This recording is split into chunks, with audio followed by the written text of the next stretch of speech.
काँग्रेस पक्षाची ही कृती बरोबर नाही आहे। आमच्या प्रदेशात अध्यक्षाच्या गाडीला अडवणे, सोयाबीन फेकणे, काळे झेंडे दाखवणे, मग आम्हाला त्याच पद्धतीची कृती करावी लागेल, जशास तसं करावे लागेल। आम्ही तिथपर्यंत पोहोचलो नाही। पोलीस आयुक्तांना सांगणार आहे, ज्यांनी गाडी अडवली त्यांच्यावर कारवाई केली पाहिजे। सरकारशी काम आहे तर मला निवेदन द्यायला पाहिजे। पोलिसांनी का त्या ठिकाणी थांबवलं नाही ते बघावं लागेल। आम्ही अशी गोष्ट केली नाही। गाड्या अडवणे बरोबर नाही। यानंतर असं झालं तर ते सहन केल्या जाणार नाही। राज्याचे मुख्यमंत्री हे दिल्ली दौऱ्यावर आहेत। ते प्रधानमंत्री नरेंद्र मोदी, केंद्रीय मंत्री अमित शाह यांची भेट घेऊन राज्यासाठी भरीव मदतीची मागणी करणार आहेत। मोठ्या प्रमाणावर पंचनामे अपलोड होणे सुरू आहेत, त्यामुळे केवायसी कोणाचा प्रश्न निर्माण झालेला आहे। या संदर्भात मी आयटी विभागाशी बोललेलो आहो। कृषी मंत्रालय व आयटी विभाग यावर तोडगा काढत असल्याचे बावनकुळे यांची माहिती। ज्या शेतकऱ्यांची केवायसी झालेली नाही मात्र त्यांचे पंचनाम्यात जर नाव असेल तर त्यांना मदतीपासून वंचित ठेवले जाणार नाही। कोणताही शेतकरी मदतीविना वंचित राहणार नाही। विभागीय आयुक्तांना चौकशीचे आदेश देण्यात आलेले आहे। आयुक्तांकडून चौकशी केली जाईल, त्यांचा रिपोर्ट मागितलेला आहे। विभागीय आयुक्तांचा रिपोर्ट आल्यानंतर या दोन्ही अधिकाऱ्यांवर कारवाई केली जाईल। काँग्रेस नेते राहुल गांधी यांनी 8,000 रुपये खटाखट देऊ असे घोषणा केली होती। मात्र मोदी यांनी व्यवसायावर आधारित योजना तयार केली। महिलांना 10,000 रुपये प्रति महिना रोजगार दिला आहे। 75 लाख महिलांना स्वयंरोजगार करता मदत केली आहे। आमचं सरकार महिलांना मदत देत आहे, मात्र उद्धव ठाकरे यांचं सरकार असताना त्यांना महिलांना मदत देण्यापासून कुणी थांबवले होते? चंद्रशेखर बावनकुळे यांचा उद्धव ठाकरे यांना प्रतिप्रश्न।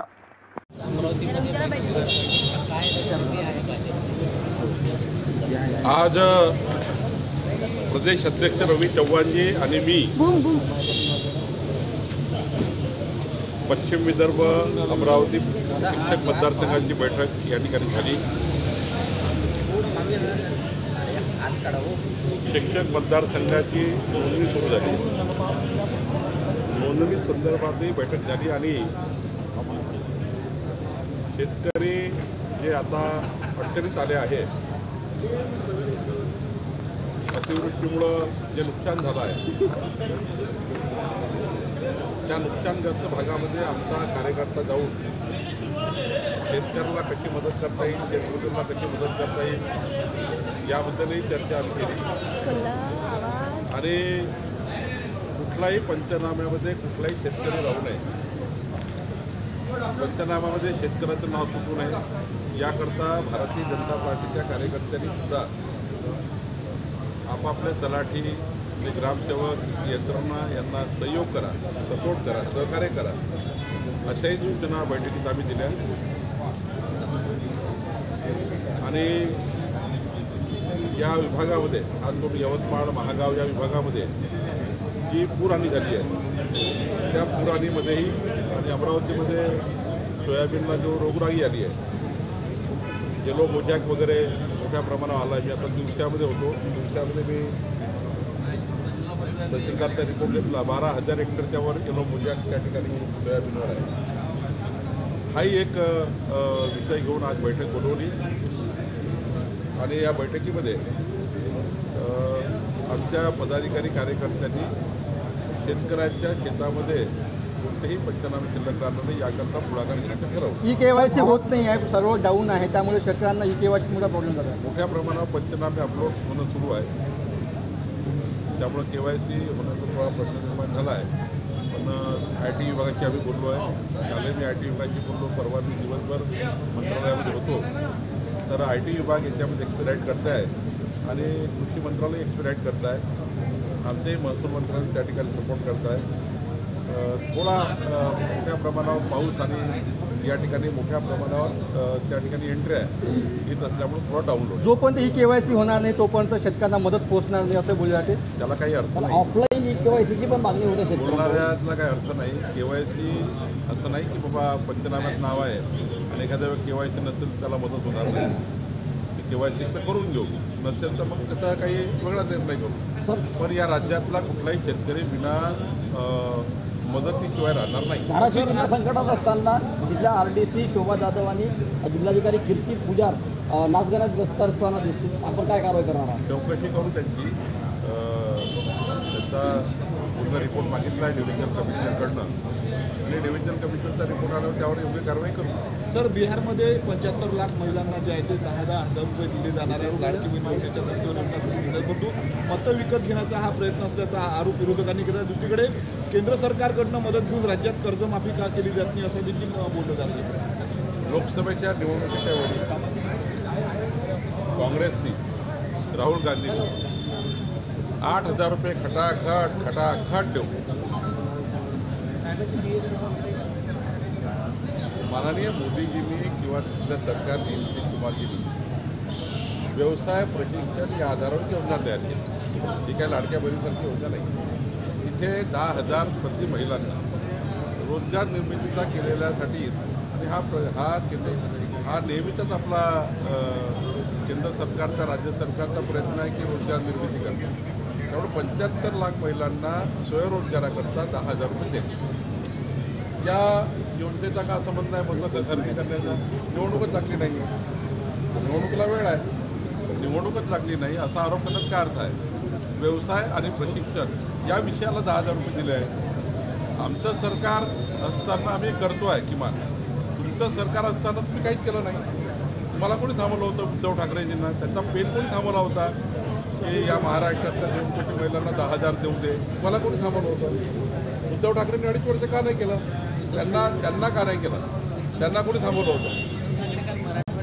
मागणी केली की 50,000 रुपये हेक्टर. आज जयंत पाटलांनी मागणी केली की 50,000 एकरी मदत करायला पाहिजे. हो, हे लोक बांधावर जाऊन 50,000 रुपये देऊ असे म्हणणारे लोक आहे, खोटाडे आहेत. आमचं सरकारच देणार आहे, हे लबाड आहेत.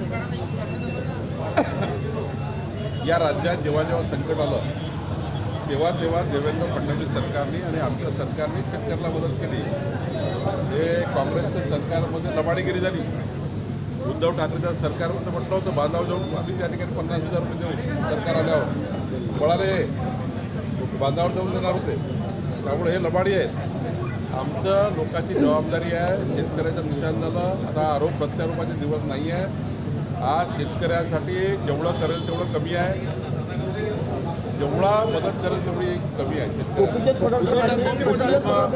पूर्ण मराठवाडा, पश्चिम महाराष्ट्र, विदर्भ आणि उत्तर महाराष्ट्रात मोठ्या प्रमाणावर पावसाने नुकसान झालं आहे. हा काळ आरोप प्रत्यारोपाचा नाही आहे. हा काळ सर्व राजकीय पक्षांनी एकत्र येऊन सरकार आणि विरोधी पक्ष मिळून शेतकऱ्याला काय जास्तीत देता येईल असा काळ आहे. ह्या काळामध्ये कुठले आरोप प्रत्यारोप हे काही योग्य नाही असं मला वाटतं. चव्हाण यांचा ताफा अडवण्याचा प्रयत्न केला. सोयाबीन अक्षरच्या ताफ्यावर शिजलेला आहे. काँग्रेसची कृती योग्य नाही आहे. आमच्या पक्षाचा प्रदेश अध्यक्ष मी अमरावतीमध्ये आहे, मला निवेदन द्यायला पाहिजे. मला निवेदन घ्यायला बोलवायला पाहिजे. मी गेलो असं निवेदन घ्यायला. पण गाडी अडवणे, काळे झेंडे दाखवणे, मग आम्हाला त्याच पद्धतीची कृती करावं लागेल. जशात तसं करावं लागेल. एकीकडे मुख्यमंत्री जशात तसं करावं लागेल. पण आम्ही त्या तिथपर्यंत पोहोचलो नाही आहे.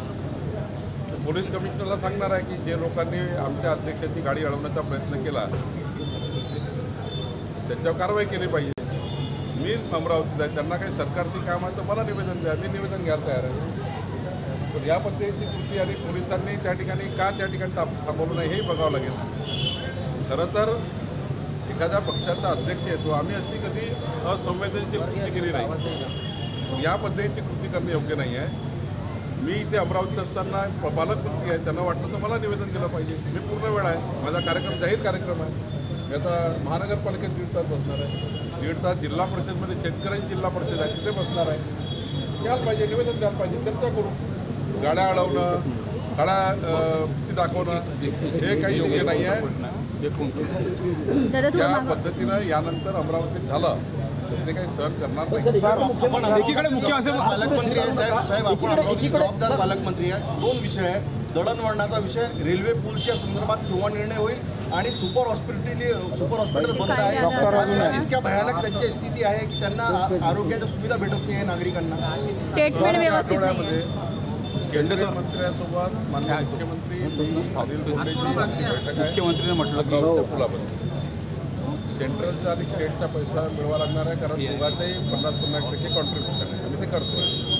राहिला प्रश्न हॉस्पिटलचा, मागच्या आठवड्यात बैठक झाली आरोग्यमंत्र्यांची, त्यांना मी आरोग्यमंत्र्यांना स्वतः दौरा करणार आहे आणि त्यांच्या ज्या ज्या अडचणी आहे, काही पगाराची मागणी होती, पगारासाठी लोक आंदोलनाला गेले, सर्व बैठक मी मंत्रालयात घेतली आहे. त्या ठिकाणी सर्व अधिकारी होते.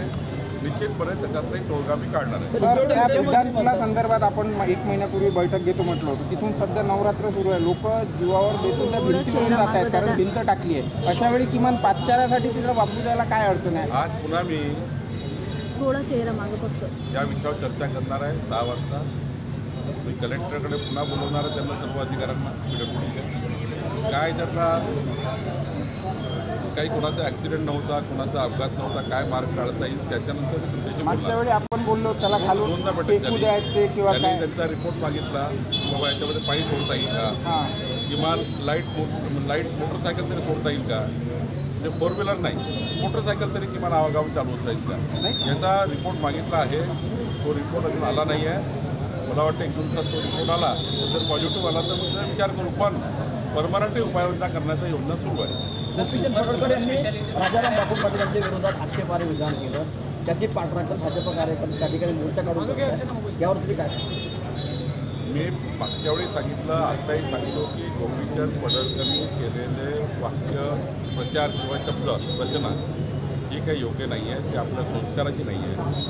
कुठल्याही नेतृत्वाबद्दल आणि जयंत पाटील साहेबांच्या प्रतिनिधीबद्दल ठीक आहे, आमचे राजकीय वैमनस्य आहेत किंवा राजकीय मतभेद आहे, वैमनस्यापेक्षा राजकीय मतभेद आहे, त्यांचे वैचारिक भूमिका वेगळी, आमची वैचारिक भूमिका वेगळी. पण या पातळीवर जाऊन आईवडिलांचा उल्लेख करणे हे काही कोणाला मान्य नाही आहे. गोपीचंद पडळकरांना आम्ही त्या ठिकाणी सांगितलेलं आहे, पण यानंतर मात्र गोपीचंदजी असे काही शब्दप्रचार करणार नाही, त्याचा त्या ठिकाणी त्यांनी सांगितलं आहे. उद्धव ठाकरे म्हटलं की कर्जमाफीसाठी मराठवाडा पिंजून कर्जमाफीची घोषणा करेल आणि मोदींनी देखील मराठवाड्यात यावं.